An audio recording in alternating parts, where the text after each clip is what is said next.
everybody, Marcy here. I hope you're excited about this next video, and I hope that it helps so much. And that is exactly, how do you pack for a trip to Bali? This could be truly any kind of tropical type of trip, but it's definitely how I pack for Bali. I think I overanalyzed the crap out of packing, so much so that I started a whole month early. So that is right away a tip that I would suggest you do. Short trip, long trip, if you like to be proactive, if you like to actually relax on the night before your flight and not be scrambling to pack, definitely pack early. That's what I would suggest. But really quick, please make sure that you are watching all of my other Bali vlogs. I would love for you to kind of follow along the path. I have so many more videos to film, and I hope that they help you. And please make sure that you subscribe, and please leave me comments. I want to hear from you. If you want another video, if you want more information on something, please let me know, and I will do my best to provide it for you. Okay, so again, jumping right in. When it comes to packing really will determine kind of what's in that suitcase, and very important is to note the time of year of packing, like where you're going. So the time of year makes a difference. If it's rainy season, you're going to need more rainy type of stuff, and if it's a regular tropical sunny type of space where it's not going to be raining a lot, it's something that you don't need to worry about. And I went in April, and so I was at the tail end of rainy season, so we lucked out. It actually did rain a couple evenings where I was able to utilize my rain jacket, and I had a pair of flip-flops, but I will get into that as I kind of progress through my suitcase. I wish I had my pretty suitcase here to show you everything and do it real time, but when I was packing, as I mentioned, I started a month early, and maybe once a week or however I had time, I just put a couple things in the bag. So by the time I was ready to go, I was ready to go.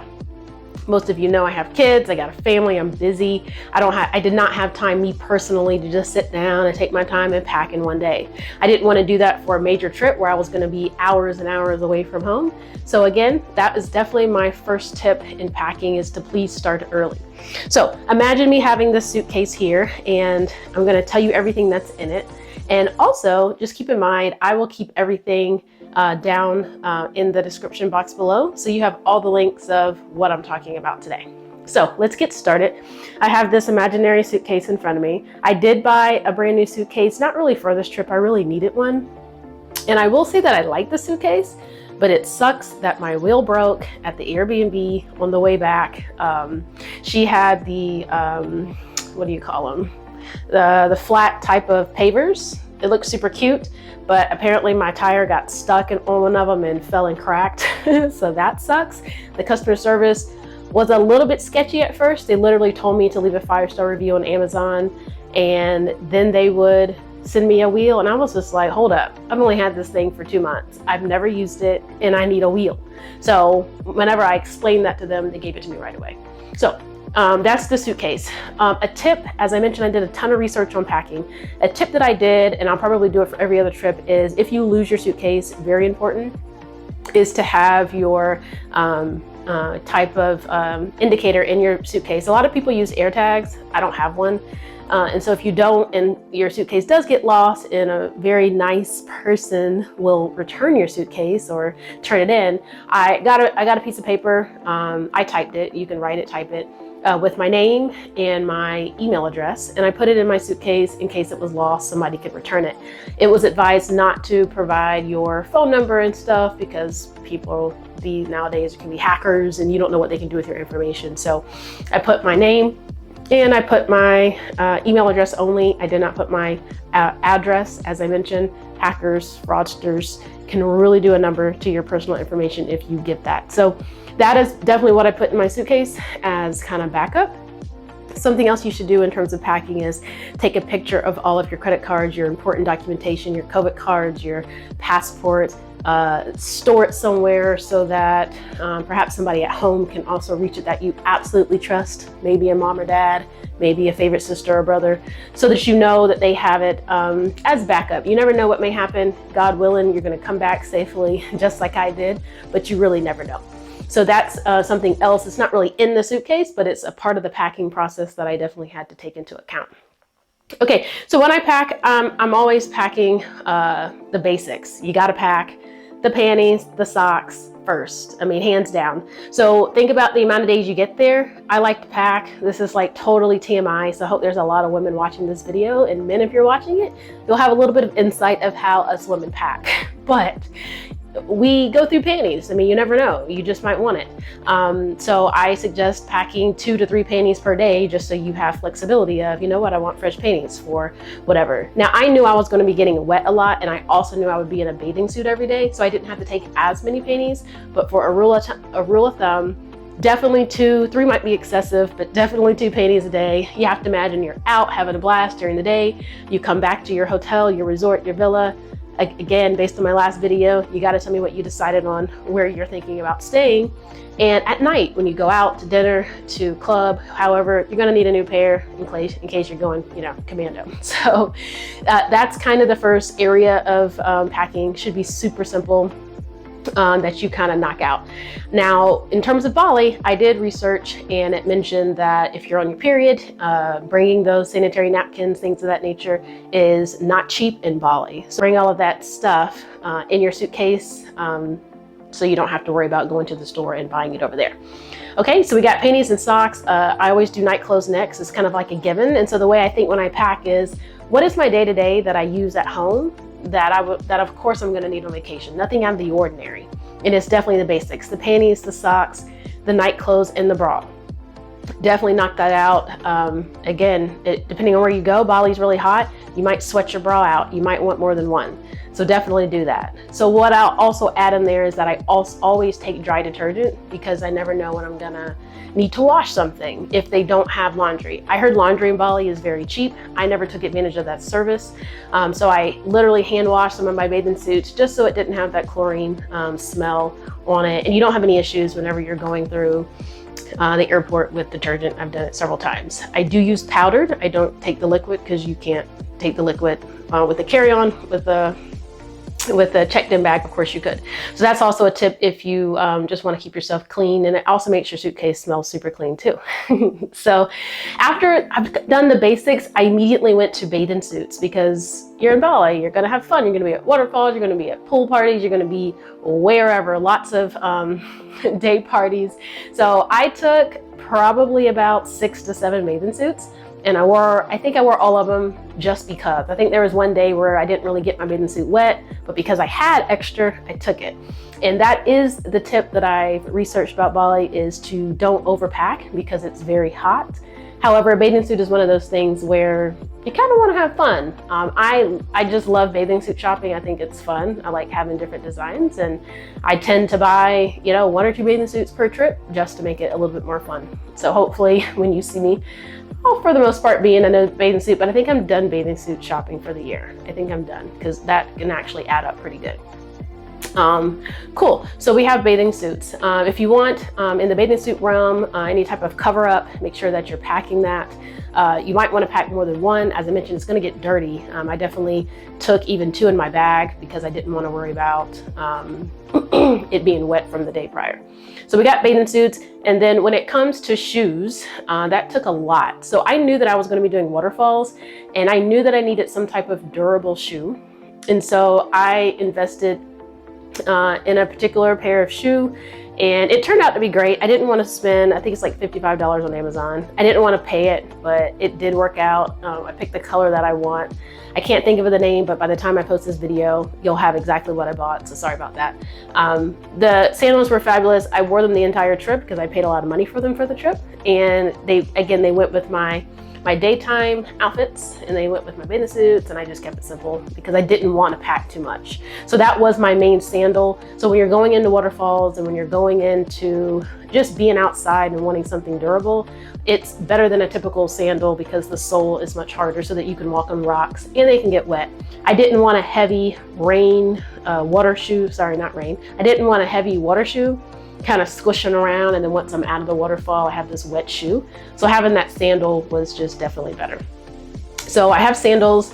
Definitely take a pair of tennis shoes. You never know where you might be. My hack for tennis shoes is I try to wear them on the airplane, and then I'll also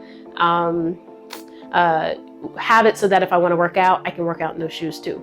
So definitely having a pair of tennis shoes is helpful. If you plan to be on some type of motorbike or something of that nature, you're gonna want tennis shoes, hopefully, not necessarily, but to ride. Outside of that, I had maybe 2 pairs of cute sandals just to go with my outfits for dinner at night. So those are the shoe, that's the shoe category. And again, don't forget your socks. You don't typically need a ton of socks if you know you're gonna be in flip-flops the majority of the day. Okay, so that's kind of the basis of the clothes, and then you get to the meat of the clothes. When I pack my suitcase, I like to pack by outfit. I see lots of people pack. There's lots of advice on packing. Some people will roll their shirts up and roll their pants up, and they have it all nice and neat. For me, I kind of lay it flat, and I still have enough room. And so, as I mentioned, kind of with the panties, I pretty much had about 2 outfits per day, because you never know where you're going to be, what you're going to do. But I definitely did have really loose polyester type of shirts. You can call them cheap, I don't know, but very light, very low-key type of shirts. A lot of tank tops for kind of in and out waterfalls and getting wet, and jean shorts. I took jean shorts, not too many, because I didn't want to be too hot. I took primarily the looser type of pants, and I'll show you a picture. So that's kind of how I was with outfits. Don't forget your belt if you need one. Throwing in a dress is always fun. I've already shown you a couple pictures where I've taken a picture in a dress. So why not? If you're into dresses, definitely pick your favorite dress and call it a day. And again, if you bring that detergent that I was referring to, depending on how long you stay, you don't need a lot of clothes because you can just wash what you have. So that's what I would say in that realm. And I hope that information in terms of how to pack the basic necessities of your suitcase is helpful. So let's go to the toiletries. Let's go to the things that matter the most. And if you don't have it, you'll be frustrated. So I will first start by saying this is one of my biggest research topics, because I heard the mosquitoes in Bali were and are terrible. And I must say they pretty much were terrible. And so I did so much research on that, because mosquitoes love me. They love my blood. They love my scent, my smell. I absolutely hate it. I hate it. I hate it. Just even living here in Georgia, I get bitten like you wouldn't believe. And so going to another country, especially if you don't get travel insurance, and that's an option if you choose to get it. I didn't want to get, I think they pronounce it dengue or dung fever. I don't know how they say it, but it's basically being bit by a mosquito and you go to the hospital and you're not very happy. I just didn't want any of that to happen. So what I can say is I did get bitten 2 times, and I got bitten in the most awkward places. And guess where it was? It was right under my butt cheek when I had it on my bathing suits for those 2 days. So, and it actually itched for about a week after I got back home. It was, I didn't have any symptoms, but I did get bitten. But the mosquito products that I bought, I absolutely recommend. I took my staple and I kept it in a typical Walmart like travel size squirt bottle. I kept it with me from the time I got off the airport to the car, and I kept it in my purse the entire trip. And I had a refill actually. So, cause that stuff lasts, they say it lasts, 12 hours. I don't trust it. I reapply it like every 2 hours just because of me. But that's just something you might want to do. Have a travel size so that you can squirt it. So I was just keeping it squirted, and it kept me safe. But I also really enjoyed the mosquito lotion that I found, and that was through research. That lotion was pretty cool. My husband enjoyed it too, just from a man's perspective. You literally put it on like regular lotion and it was good to go. So that really helped me. There are some more type of mosquitoes that have DEET. I did use a DEET mosquito repellent also.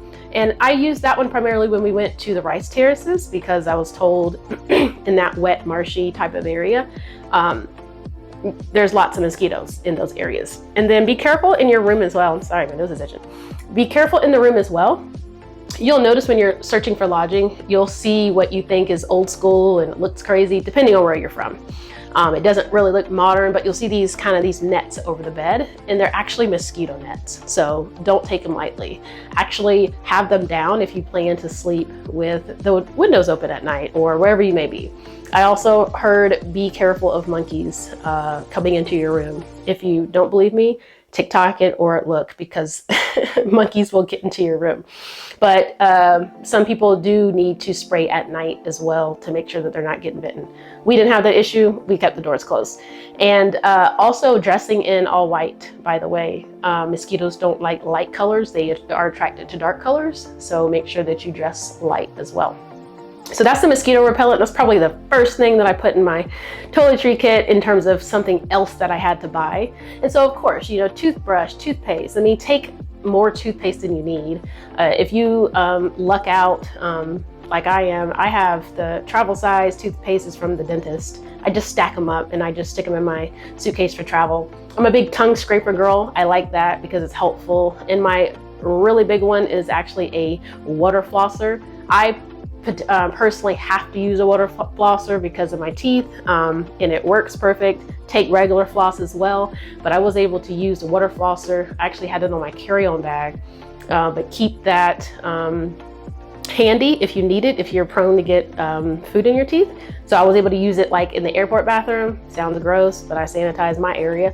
And then you would want it for your suitcase also. So having that, don't forget your jewelry, depending on how you are. I don't wear makeup. I mean, from time to time I do, but not really. Probably 98% of the time I don't wear makeup. So ladies, put it in there if you need it. I can't give advice on the makeup area. Outside of that, a lotion. I found a really good lotion. It's the same brand that I use for my chapstick.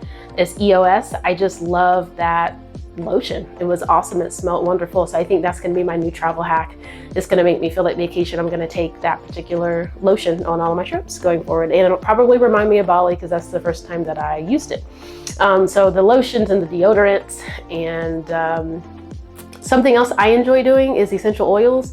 My favorite essential oil is lavender. I always keep a little bit. I just kind of smell it before I go to bed, or I keep it in my carry-on for my suitcase, and it's just ultimately very relaxing. So that is also something that you can keep in mind. So that's pretty much what was in my toiletry bag. Again, the staples. Oh, I also take my own soap. I particularly like to buy my soaps at TJ Maxx and Marshalls because they have different smells and they're different qualities and they're organic, and I break out. My skin's very sensitive. I'll break out a lot. So I do utilize my own soaps on trips. It is extra to pack. If you want to use theirs, you know, totally go for it. Shower cap if you need it. I didn't need one because I got the hair going on, but bring your shower cap, bring your scarf. So when I travel, I always take my satin pillowcase because that's just how I am at home. I sleep with a satin pillowcase. That is always helpful. And I think that is all that was in my suitcase. If I think of anything else, like after I go back and edit this video, I will be sure to put it in the comments below. But that's the bulk of the suitcase itself. I'll get into more of the flight stuff later. I just want to give that little blurb. But I hope those tips help on what to pack. I have all the links below. I hope that helps you. If you have any questions on how all of my stuff worked, I mean, feel free to ask me. I had every single thing that I needed for the trip. There was nothing that was missing. And I hope that helps. I'll see you for the next vlog, and get ready to learn more about the flight. I cannot wait to share. See ya.